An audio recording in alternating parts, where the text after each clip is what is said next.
పార్వతీదేవి అంశ భూమి మీదకి ఒక దక్షిణావృత శంఖం రూపంలోకి మారిపోయి వచ్చింది.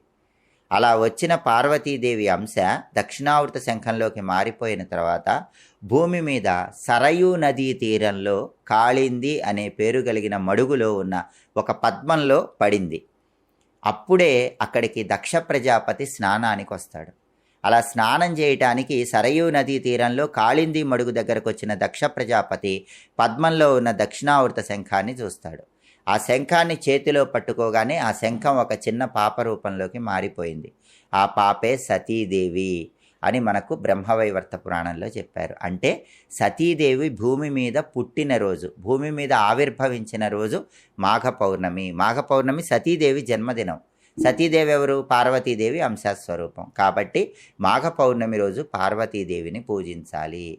ఎన్ని సంవత్సరాలైనా పెళ్లి కాని అమ్మాయిలు ఎవరైనా ఉంటే, కుజదోషం వల్ల పెళ్ళిళ్ళు ఆలస్యం అవుతూ ఉంటే వాళ్ళందరూ కూడా ఒక శ్లోకం మాఘ పౌర్ణమి రోజు చదువుకుంటే తొందరగా పెళ్ళి అవుతుంది. ఓం దేవేంద్రాణి నమస్తుభ్యం దేవేంద్ర ప్రియభామిని వివాహం భాగ్యమారోగ్యం శీఘ్రలాభంచ దేహిమే.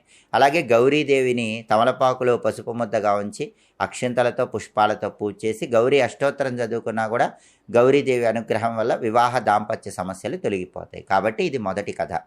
ఆ